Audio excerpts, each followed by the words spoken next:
Ya pemirsa, pagi ini saya mencoba naik ATV di pantai bersama cucu-cucu. Ternyata sulit sekali untuk berhenti. Itulah pemirsa yang dituliskan oleh Presiden ke-7 Republik Indonesia Joko Widodo dalam unggahan di sosial media yang kemudian juga berisikan dokumentasi kebersamaan dirinya bersama dengan para cucu. Apakah kemudian ini mengandung makna tersendiri? Mengingat saat ini Presiden ke-7 Republik Indonesia Joko Widodo juga tengah dirundung oleh tudingan kasus ijazah palsu milik dirinya. Ataukah mungkin ini justru mengirim sinyal pada seseorang atau tokoh tertentu, atau justru sudah lelah dengan kasus yang sedang bergulir. Malam hari ini kita akan membahasnya dengan sejumlah narasumber yang sudah lengkap malam hari ini hadir di Apa Kabar Indonesia Malam untuk Anda pemirsa. Ada dari Jokowi Mania tentunya Mas Andi Aswan. Apa kabar Mas? Sehat? Sehat, alhamdulillah. Alhamdulillah, terima kasih sudah hadir malam hari ini. Untuk pemirsa TV One, semangat. Oke, semangat terus. Dan juga hadir pengamat politik kita Mas Agung Baskoro. Selamat malam Mas Agung. Malam, Mbak. Sehat Mas? Alhamdulillah. Terima kasih sudah hadir. Dan juga tentunya dari Roy Suryo CS bergabung bersama kita ada Bang Herman Kadir. Bang Herman apa kabar? Sehat juga Bang? Sehat, alhamdulillah. Alhamdulillah. Selamat baik. Pemirsa TV One. Ya, selamat malam semuanya. Mas Andi, ini kan kalau ngomongin soal Pak Jokowi selalu menarik. Ada saja kemudian pernyataan yang menarik untuk kita cari tahu maknanya. Kalau melihat unggahan Pak Jokowi di sosmed ini, apa kemudian maksudnya Mas? Pagi ini saya mencoba naik ATV di pantai bersama cucu. Ternyata sulit sekali loh untuk berhenti. Ada emoji tertawanya diunggah pada tanggal 5 Juli, Mas Andi. Jadi kalau kita melihat ini, inilah kebahagiaan seorang kakek gitu. Bisa bercengkerama dengan cucu-cucunya yang selama ini ya mungkin lebih dari 10 tahun ini sibuk susah dengan untuk urusan bertemu negara. dengan cucu dan urusan negara itu. Jadi ada satu percontohan bagi kita. Sesibuk-sibuk apapun kita, tetap kita memperhatikan ada keluarga kita itu. Karena di dalam keluarga itu adalah obat yang paling mujarab untuk menghilangkan stres, menghilangkan penyakit ya. Jadi lagi stres Mas memang? Bukan. Memang kepikiran apa kalau lagi stres? Jadi begini, bukan katakan stres ya, quote unquote ini. Artinya apa? Ada healing di situ. Kita bekerja full time ya, dari pagi sampai malam, bisa sampai tengah malam, untuk memikirkan misalnya, memikirkan negara atau memikirkan orang banyak. Tapi kita lupa, ternyata ada keluarga kita yang harus kita perhatikan juga. Inilah momen yang paling baik buat Pak Jokowi bercengkerama dengan cucu-cucunya. Dan alhamdulillah kalau saya lihat, dan selama ini juga berangsur-angsur beliau semakin kuat ya, semakin sehat, dan alhamdulillah mudah-mudahan beliau diberikan umur yang panjang. Oke, kalau ini healing, berarti kan lagi banyak pikiran tadi kata Mas Andi. Memang yang sedang dipikirkan oleh Pak Jokowi akhir-akhir ini apa sih Mas memang? Nah, jadi kalau kita bilang apakah Pak Jokowi memikirkan dengan kejadian-kejadian ini, saya rasa biasa-biasa saja buat beliau gitu. Karena memang beginilah, kalau kakek sudah diminta oleh cucu, itu nomor satu pasti harus prioritas ya, prioritas gitu loh, apapun itu gitu kan. Tapi ya itulah contoh seorang kakek yang baik, seorang kakek yang sangat mencintai cucu-cucunya kan, dan itu adalah obat paling mujarab sebetulnya. Oke, baik.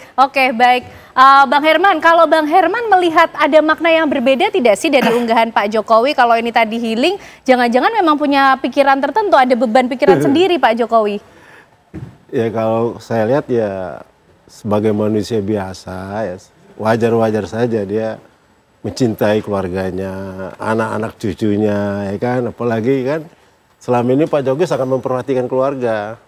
Berarti anaknya bisa jadi wapres gitu kan, artinya nggak main-main gitu loh. Dia keluarga tuh nomor satu sebenarnya gitu. Terlihat ya dalam tindakan Pak Jokowi. Dalam perjalanan politiknya, ininya Gibran, siapa yang Bobi Nasution dengan ininya jadi gubernur semua kan itu memang ya Pak Jokowi selalu memikirkan keluarga emang. Oke, tapi dari Roy Suryo dan teman-teman tidak memikirkan hal lain lah ya tentang apa yang dituliskan Pak Jokowi ini, maksudnya lain ada tidak sih Bang Herman terbersit di situ?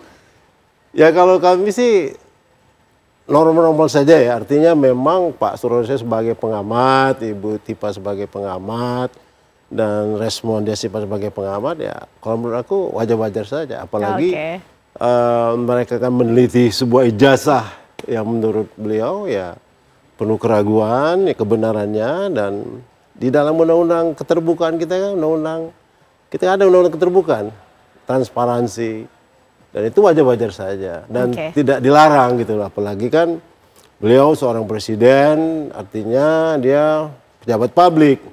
Ada hak publik masyarakat untuk menilai, menanyakan gitu. Kalau saya dulu malah sering digugat ke KPI, komisi itu. itu sering digugat, mewakili partai ya, digugat. Karena partai saya dulu menggunakan APBN. Oke, baik. Tapi kalau melihat ini wajar-wajar saja sejauh ini ya, begitu. Tapi kalau tadi bicara sebagai pengamat, nah pas nih pengamat juga, pengamat komunikasi politik kita, Mas Agung, yang dituliskan Pak Jokowi wajar-wajar saja atau tidak sih ketika kita melihat kemudian konteks situasinya beberapa akhir bahkan masih bergulir, ada kasus tudingan ijazah palsu. Iya, kadang politik kita itu kayak suasana pantai, Mbak Ken. Oh, cocok dong berarti ya? Keras seperti ombak, halus seperti pasir. Oke, kita bisa tulis juga jadi caption ya.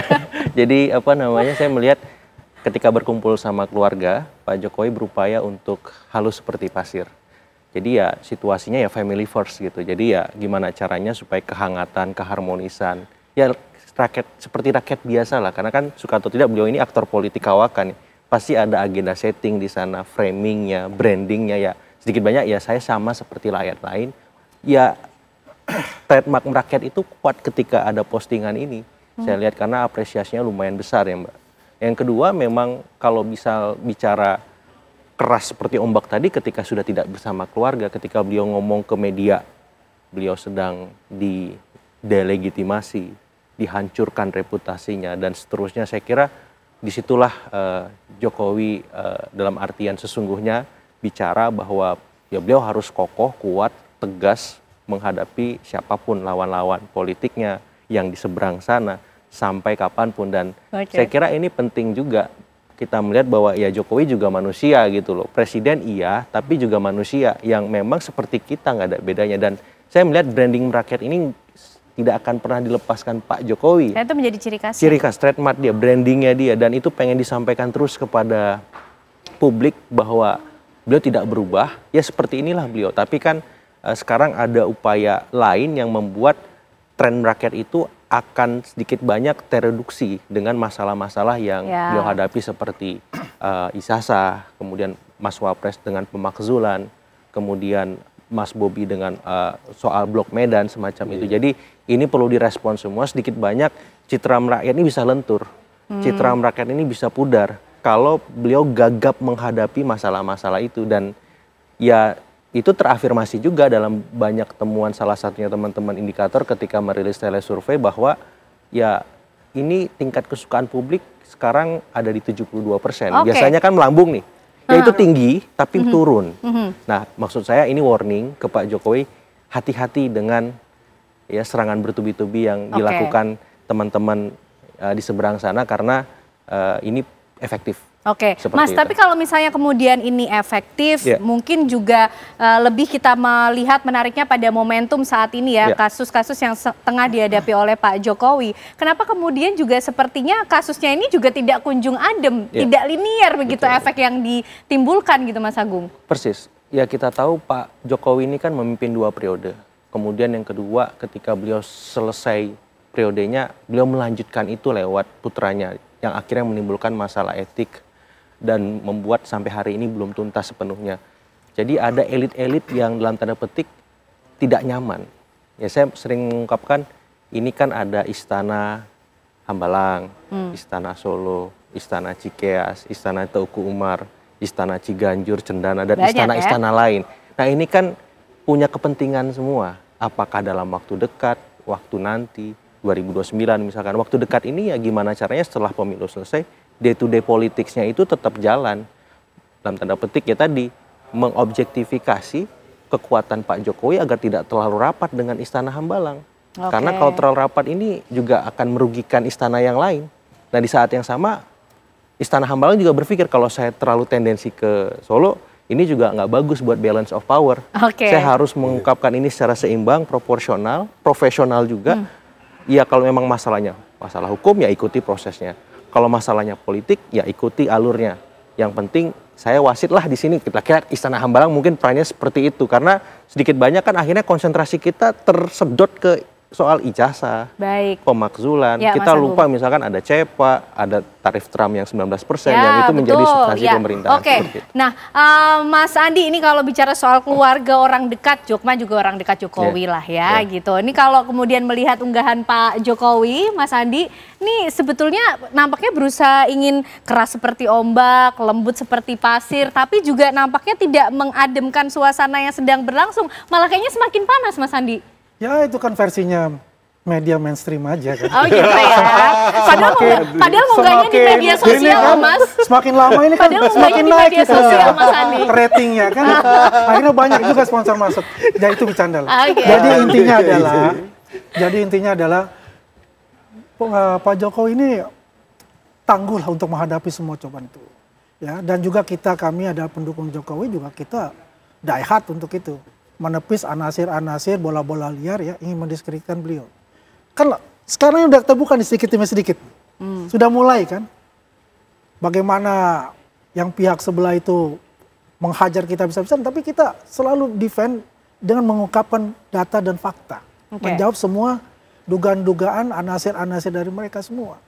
Jadi intinya adalah kita senang sekali dan sangat bahagia ketika melihat Pak Jokowi bisa bermain dengan cucunya. Dengan senyumnya beliau ya. Jadi tadi ada apa namanya? Ombak, terus pasir apa tadi?